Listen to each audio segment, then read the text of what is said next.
So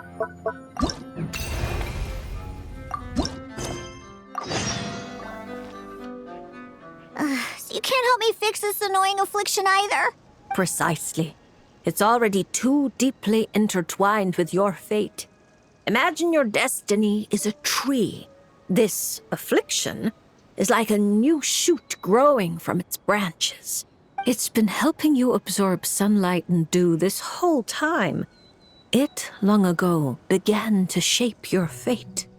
If you cut it off now, the wound left behind might fester, infecting the entire tree. You make it sound like it's a good thing. It's clearly getting in my way, keeping me from mixing the drinks I need. It's more like one of those vines that wrap around the trunks of giant trees, restricting their growth and slowly strangling them. Well, if that were the case, your fate would have rejected it, and we could have easily pruned it away. Unfortunately for you, it's not at all what you say it is. All right, enough talk. That should be enough to convince you I'm a legitimate fortune teller, yes? Now, just like I told you, come here and pick a card at random. And let me give you a little advice about your future. So I just pick one at random, Okay. How about this one? No, wait! This one! Don't overthink it. No matter how you choose, you can only ever draw the card that's destined for you. Oh, this fortune teller's laugh is so creepy! She's just like an old witch from a fairy tale. But since she's so good at it, her advice could prove really helpful. I have to choose my card carefully. Huh? Traveler? Paimon? True to form. Here you are at just the right moment. Well said. Compared to an intangible thing like fate, commissions have a far more intuitive effect on shaping our words and deeds. Now, seeing as you're here, perhaps you could have a word with this little one. She doesn't seem very trusting of an old witch like me. Well, it's not so easy to trust a weird-looking fortune teller who's set up stall in the middle of nowhere. Oh, the traveler seems to know this fortune teller pretty well. Great. I can finally have someone I trust. Traveler? Paimon? Come over here for a sec. I need to talk to you in private. Looking for new ingredients, of course. My previous approach to mixing drinks was far too narrow-minded. I kept limiting myself to actual food. Paimon wouldn't exactly call the things you put in your drinks food, Diona. Well, it's all technically edible, as long as you grit your teeth and close your eyes. It's stuff you can force yourself to swallow. Exactly! I've already found a bunch of rusted screws, scrapped cables, coagulated chunks of grease, dust bunnies, toe jam, and it's all thanks to that guy from the Fontaine Research Institute who makes Fanta. He's been a well, I heard that really tasty fizzy drink stuff comes from the Fontaine Research Institute, so I headed over to take a look. And it's all thanks to that guy from the Fontaine Research Institute who makes Fanta. He's been a real help. When I got there, Mr. Henri let me try a few bottles of the new Fanta flavors. Completely on the house. Mr. Henri doesn't smell of alcohol at all. Nope. He just smells like Fanta. Sweet and tangy. One stiff and you can tell he's a reliable sort of grown-up. And he was the one who suggested I come to this stall. He said my affliction is probably beyond the Research Institute's ability to analyze. But he heard that this weird fortune teller who showed up recently near the court of Fontaine, apparently everyone who's been here says she's crazy accurate. Maybe if you get your fortune told, you'll learn something about what's causing your affliction. If you grasp the principles behind it, perhaps you could find a cure. Well, hard to argue with that logic. Guess he didn't end up becoming a researcher at the Fontaine Research Institute for nothing.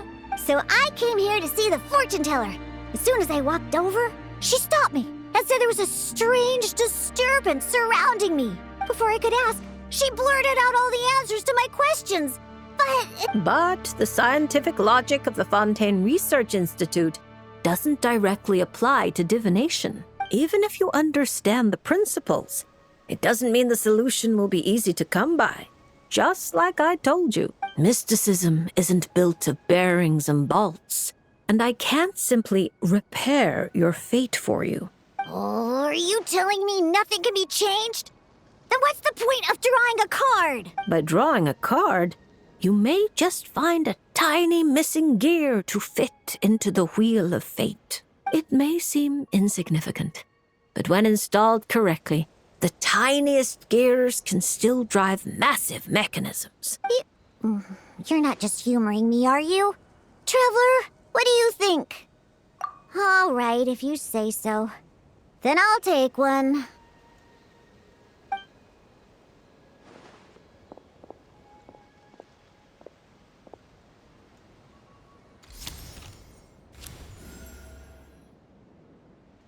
All right, here we go.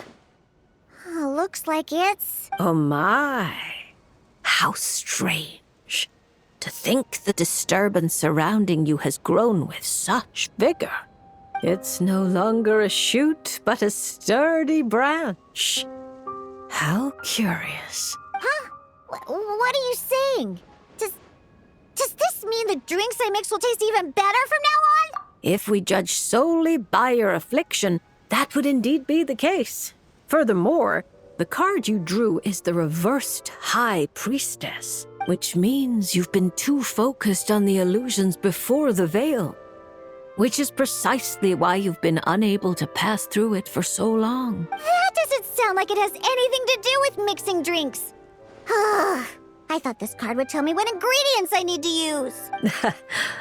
The lunar arcana aren't known for creating recipes.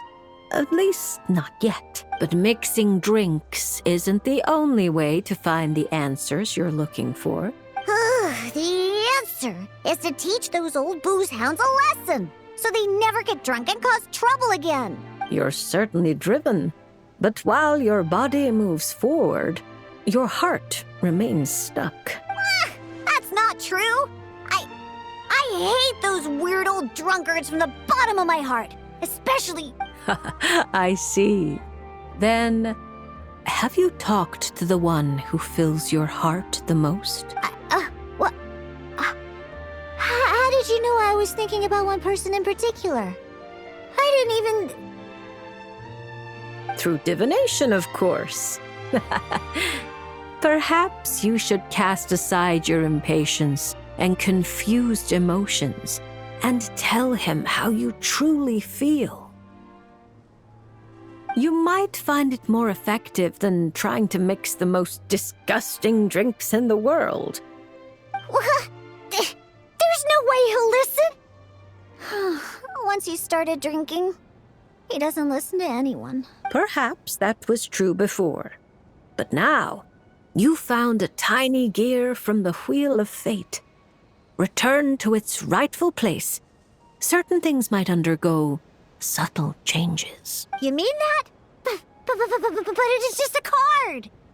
Of course not that. I'm talking about your heart. Something which has already begun to change. My heart hasn't changed at all. Now, I need to go look for ingredients. How much is the divination fee? I can pay it in full. Oh my, what a well-mannered child. Much more endearing than that other little brat. But there's no need for a fee. Just consider this a gift from a witch. Thank you. If you ever come to Mondstadt, I can treat you to a drink. I guarantee it'll taste delicious. Mondstadt, you say? Yes, if I get the chance, that might not be such a terrible idea. And thank you for helping me out, Traveler and Paimon. No matter the trouble, Paimon and the Traveler will swoop in and save the day. But swooping in is thirsty work. So once we're done, we wouldn't say no to some of your tasty drinks, Diona. It's a deal. Next time you're in Mondstadt, I'll treat you to the best drinks you ever tasted. The kind with absolutely zippo alcohol. By the way, if you have any more questions about your card, look for someone named Mona. You probably already know who I'm talking about. Mona? Yeah, I know her. She always orders the cheapest drinks. Is she a powerful fortune teller too? Ha! She's nowhere near my level. Still, she should be up to the task of reading the lunar arcana. Otherwise, she might as well hang up her hat. Just tell her you've brought a prophecy on behalf of the mighty astromancer Barbeloth Trismegistus as a test. Don't worry. As long as you say that, she'll do her best to interpret it for you. I think I got that. Astromancer Barbeloth Trismegistus. Yes, that's a long name. Come to think of it, isn't Mona's name really long too? I think it was the what was it again?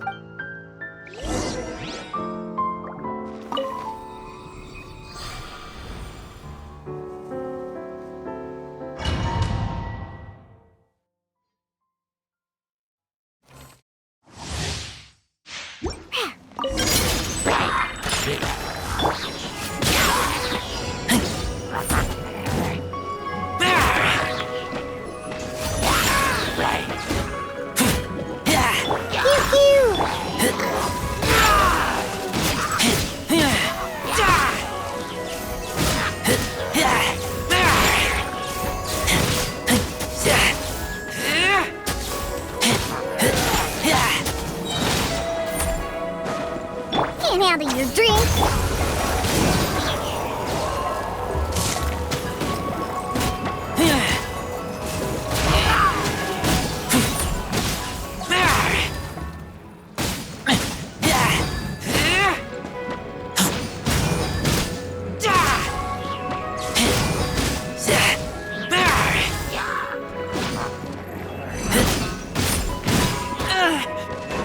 Look at you, Boozel.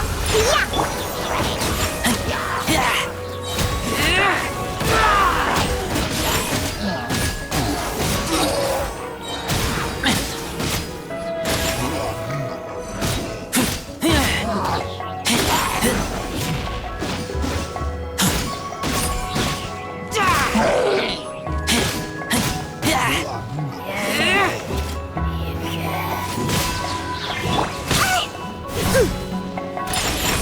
Can't handle your drink.